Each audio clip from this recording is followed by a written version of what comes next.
were out patrolling the city when a call came over the air. Squad 126, report to 924 North 25th Street and investigate a head in the refrigerator. When police returned to arrest the man, there was a struggle, and the uniformed police officers made the horrific discovery: dismembered human remains, decapitated heads in a refrigerator freezer, limbs and male genitals in other containers, and a large barrel full of acid. Experienced homicide detectives say the killings have a sexual component. The male victims allegedly killed by a 31-year-old man, Jeffrey Dahmer. Apparently, cannibalism is an element in this case. Could be your next-door neighbor, that nice person next door. You would never suspect him of doing this sort of thing. To these men, 10 minutes of pleasure is worth more than the other person's life. We know they don't stop killing because they have reached a quota and they don't want to kill anymore. This is something they have to do. These are human beings whose only way of relating to another human being is through dominating, terrorizing, humiliating, and dispatching them. These are, to use the scientific word, scum. The compulsions that drive the serial killer have been the subject of major studies by investigators, scientists, and psychiatrists. Is it a form of madness? Fewer than 2% of serial killers are found insane. So what creates from the boy next door an individual whose every waking thought is murder? This program builds a model developed at California State University which demonstrates the complex interaction of forces which led Jeffrey Dahmer and others who've lived amongst us to kill and kill again.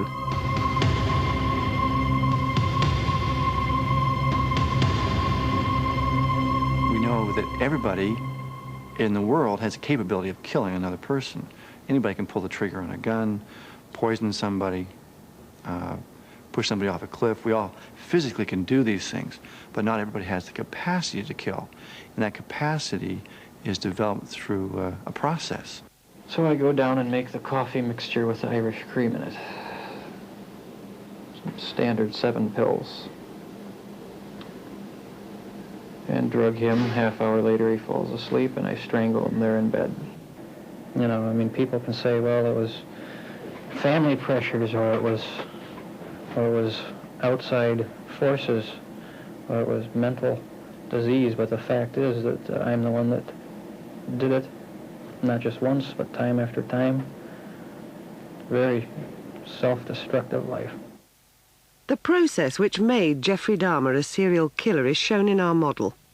Many of us might experience one or more than one of the individual factors, but it's only very rarely when all these factors are combined that a truly dangerous individual is produced.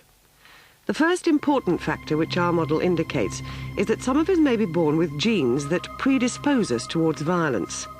The world's largest study of identical twins who've been separated at birth is showing which parts of our behavior are genetic and which parts are caused by our environment. One thing that we find is that the identical twins, separated in infancy and reared apart, turn out to be just as alike, not only in their appearance, but in their personality, in their interests, in even in some of their social attitudes, as identical twins who have been reared together and spent most of their lives together. We know that the degree of aggressiveness that a boy child will show beginning early in life and continuing on through life owes about half, 50% of its variation to genetic variation.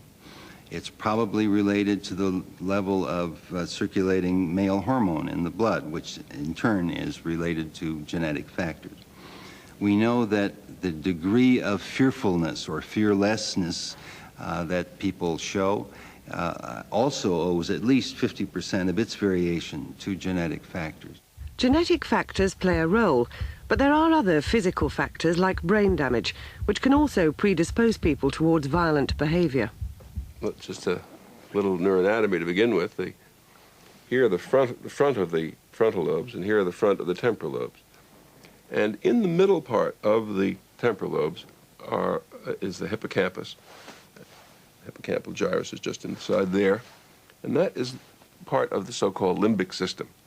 limbic system is the anatomic locus, and this is somewhat oversimplified, of instincts, drives, feelings of sexuality, aggression, and the frontal lobes are supposedly mainly inhibiting and tend to inhibit those instincts and drives. Now, the brain has a consistency of jelly, and the skull, of course, is very hard. And when there is head trauma, the jelly-like brain goes cracking up against the skull.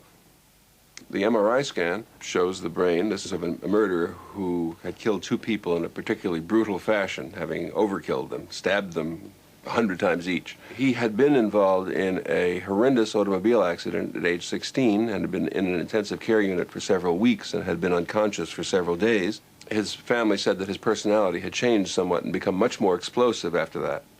And you can see that in the subcortical frontal white matter, there's an abnormality. There is this little spot, which seems white here.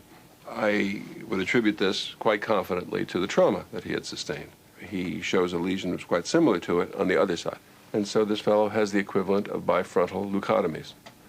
His behavior was quite typical of people who have that. He was uncaring about the consequences of what he had done, and was in fact uncaring about the execution which was impending. As well as predisposing factors, a serial killer usually suffers traumatic events during childhood.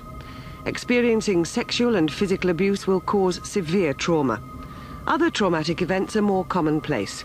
More than 1/3 of children in the United States are brought up in broken homes, and many children experience feelings of neglect. It's only when traumas such as these are combined with other factors in our model that they might lead to deviant behavior, and in the most extreme cases, perhaps to serial murder. Jeffrey Dahmer was brought up in an affluent Ohio community with many advantages. His father was a PhD research chemist, and the family home stood in 2 acres of woodland. What traumas might have affected this young child and aggravated a possible predisposition for violent behavior? He remembered undergoing a surgical procedure when he was, I think it was either 4 or 5 years of age. And he recalled being in extreme pain and actually asking one of his parents whether or not his genitalia were still present given the pain that he was experiencing in the genital area. That had some significance to me because oftentimes people who have paraphilia will recall, and when I say paraphilia, I mean a deviant sexual interest pattern, will recall some form of pain or injury, in a sense, to their body. Like many serial killers, Jeffrey Dahmer also suffered traumas which intensified his deviant tendencies. His mother had a series of nervous attacks and a breakdown. His father was often away working, and the marriage was destined to end before Jeffrey grew up and left home. No, it just didn't seem like my parents really liked each other too much. Arguments, fighting, it just made me feel on edge, unsure of the solidity of the family. I know she was in the hospital for about a month. A mental, ward. And Dad was busy working. I decided early I wasn't ever going to get married, because I wouldn't want to go through anything like that. Certainly he did come from, by many folks' standards, a privileged background. It was a family that was well educated, that put a value on education. It was, by many standards, an industrious family. But as he recollected his childhood, there were long periods of time of emotional isolation, of him being unable to bond with other people.